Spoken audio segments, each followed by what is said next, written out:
ขนาดอาจารย์ศูนย์มาเราย้องให้แค่นั้นเดียวจะซูนบ่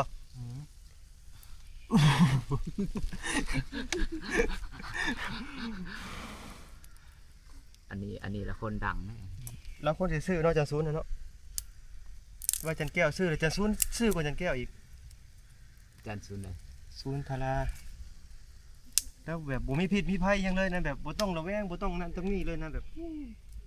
เราคือเป็นคนอันนี้ได้ว่าเขาน้อยก็ยังเป็นแบบนั้นอยู่ได้ก็เฮียนแบบเพิ่นละว่าพยายามอยู่ลองเรียนแบบเพิ่นเขาน้อยอยู่กับเพิ่นก็หลายเดือนได้อันนี้แล้วนะคุณว่ากาที่โตกาที่มันกินซบกินอย่างนั้นตัวแรงเนี่ยวันนี้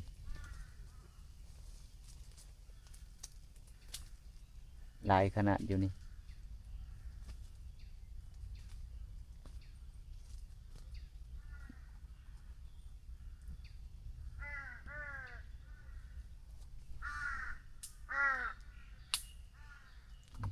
มันบ่จับ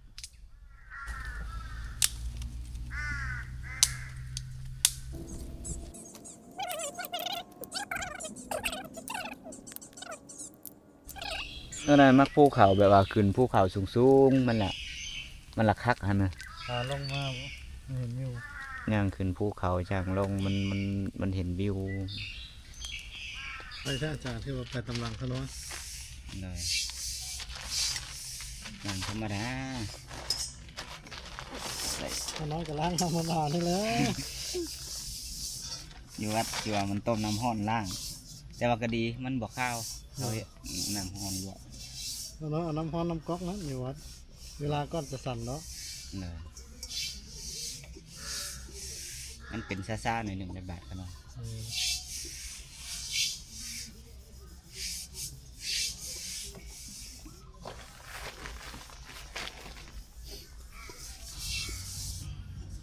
คือจานจะลั่นว่า300 องค์เนาะ100 ปลายองค์เลยจับโทรศัพท์ออกมาถ่ายหมดเลยอยู่แต่เฮาถ่ายเฮาเลยมันมารอบนาขันยาแดงมานำเลยบอกมาแล้วเขาน้อยโทรศัพท์จะเลิกไซส์ลองเบิ่งจักเดือนนึงขันยาแดงนะดีได้ขนมบ่าท่านบ่ใช้ได้ดีได้เขาน้อยก็ว่าอยู่เห็นบอกเขาน้อยมาเปิดเน็ตอะไรยามเปิดเราซะนอนบ่เข้าแต่เน็ตเจียวทุบมันก็จะเข้าอ๋อขาน้อยจะเที่ยงคืนนึงว่ะเบิ่งเบาเท้าเสื้อแหละจังมันจังมีผู้ใดเองละอันคนลาวนี่แหละเฮ็ดกับเบ้าเท้านั่นแหละเขาว่าหน้าคือกันว่ามันจะเป็นพี่น้องกันกับเบ้าเท้าว่าคนลาวเลยเขาว่าเวียงจันทน์ด้วยนะเบ้าเท้าเลยอยู่แข้งไหนกันนะคนไทยคนลาวคนไทยแต่ว่าจังอยู่แข่งใดไทยอยู่ทางใต้ดังๆเลยนะบ่ไล่แม่นลาวได้นอนรีเริ่มเที่ยวลาวคนแม่นลาวนี่แหละเราดังเราย้อนเฟงเซกโลโซนั้นเราจังดังครับวิทย์เข่งใดเฟงอย่างเราเป็นกระแสมาเลยมันใจสร้างมาเลยน้อยโบอันอะไรไม่ถูกขนมกระเบื้องวันท่าหน่อยแล้วอันนี้โม่ขน้อยสิจ้าเพิ่งยังเพิ่งแต่ไม่ออกพอตอนนั้นขน้อยมันเพิ่งกันอย่างยังมันเป็นแต่เบื้องเลยขนมแต่ยังงงอยู่เนาะมันแบบมันเป็นอะไรเขาคือสนใจคนที่ว่ามีสาระเรียกว่าอาจารย์ก็ยังกัดขันตอนเพิ่นไปอันเมื่อห้าเขาไปเยอะมากเพิ่นก็ยังว่าคนนะที่แทนที่จะได้เบิ่งสาระดีๆนะบ่เบิ่งว่ะไม่เบิ่งหวยเบิ่งสาวพรอาจารย์ขันนะ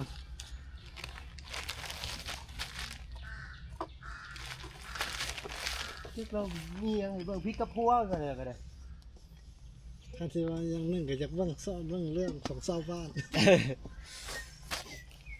สาวพรบาวแม็กเมืองจำพรเนาะเมืองเราแมนบอกนะหรือเมืองไหนสาวพรนะเมืองท่าบางทองคืออันนี้คือบาทที่หลังจากที่สั่นแล้วก็ล้างแล้วก็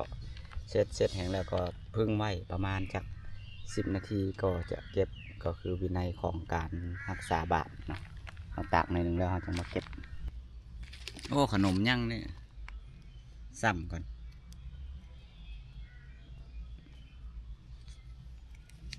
เจอชาติได้คนก็สิบ่เอาพัวตีคอ ดังนั้นอาจารย์เอามา สอง อ๋อ ก็ใส่บาทเด้ 2 มื้อ เอาไหม คนเดียวบ่อีกแล้ว นี่เรื่องนี้ท่านทุกคนนั้นขึ้นดีกันไว้อยู่วะ บ่ ขึ้นดีกันละวะคนบังคับกัน ทำไมคันเป็นคันบ่ทันแต่งงานน่ะเลิกง่ายนะ ท่านแต่งงานแล้วเลิกงาน คันแต่งงานไปแล้วนี่เลิกยากเลิกปั๊บเป็นมาห้างปุ๊บเลยเป็นพอห้างปั๊บเลย มีลูกอีกยากคันได้แต่งงานแล้วคันถ้าว่าอันพอจะร่วมกันซื่อนี่บ่ถึกใจก็ไปแล้วแหล้ว มีลูกเป็นโซข้องใจแห้งกระเต็ก มันสนีบ่ได้นะวันนี้ก้อนสนีก็เอาพ่อแม่เอากัน อืม ทัดสินแล้วนะแดง บ่คิดเห็นตอนมื้ออยากได้เนาะ โอ้ยกันเอาความฮักกันตอนสิได้กันไม่เสียว่าตอนโดยที่ดอกที่กัน ขน้อยก็คิดคือกันเด้ตอนฮักกันบัดตอนนี้คือบ่รู้สึกแบบนั้นแล้วสิบัดตอนน่ะโอ้ยต้องได้เว้านำกันกู เดี๋ยวเอาความลับยาแดงเอามา บัดนี้คือบ่เห็นอยากเว้าบ่เห็นอยากสนใจใส่ใจเขาเบื่อ เพิ่นนะเราคือแล้ว อันนี้ยิ้มพอ มาส่งน้ำเหมือน โดยปะ ไป มี ส่ง ประเดี๋ยว น้ำมาเที่ยววันนี้ ก่อนสิ เดี๋ยว ว่า ผ้านี่มาซัก สิซักผ้าอันนี้หลังจากสั่นเข้าล่างบาทแล้วบาดนี้สิไปซักผ้า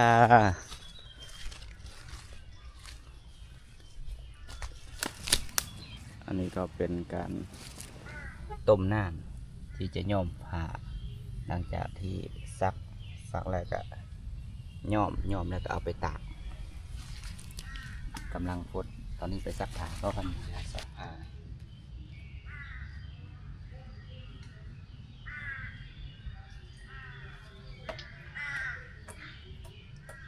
พอแล้ว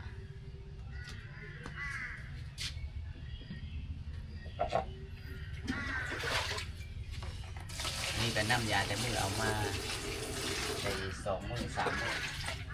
มื้อนี่หักซักผ้าพวกนี้มันเดือดครับ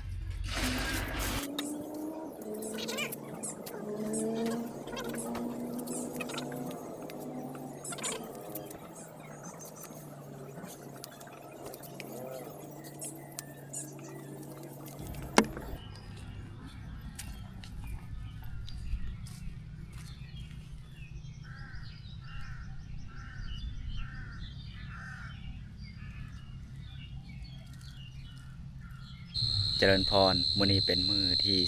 3ตอนนี้ก็เวลา5 โมงไปซึ่งครูบาเองก็กำลังออกไปสวดมนต์นั่งสมาธิภาวนาอยู่ในลานธรรมซึ่งมื้อนี้เพิ่นฝนหยุดตกแล้วเป็นมื้อที่3แล้วฝนหยุดตกเพิ่นก็จะใช้สถานที่เป็นลานธรรมเป็นกลางแจ้งบรรยากาศก็หายใจโล่งๆเพราะว่าอยู่ในป่านะหายใจโล่งๆดีเดี๋ยวพาไปเบิ่งเส้นทางในการไปอันนี้ครูบานี่ออกมาจากเต็นท์เนาะจากที่พักเมื่อกี้นี่ซึ่งที่พักครูบาอยู่ในพุ่นอยู่ในป่านะแล้วก็กำลังย่างออกมาในบรรยากาศช่วงแรงยุ่งหลายมันฝนแต่มือแรกมือที่2รู้สึกว่าหากะไข่มือนี้ในช่วงแรงมือนี้เนาะก็เอาไข่อยู่อันนี้ก็คือทางไป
อยู่ข้างหน้านี้ก็คือ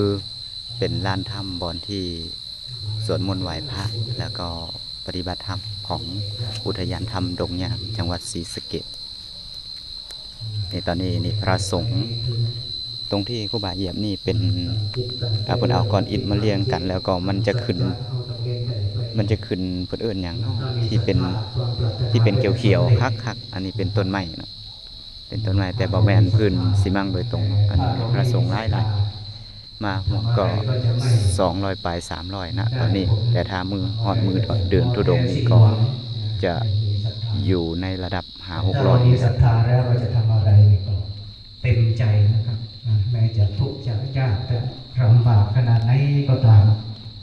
ด้วยศรัทธาต่อให้ได้หรือไม่ได้ต่อให้ดีหรือไม่ดีต่อให้มีหรือไม่มีเมื่อเราศรัทธาแล้ว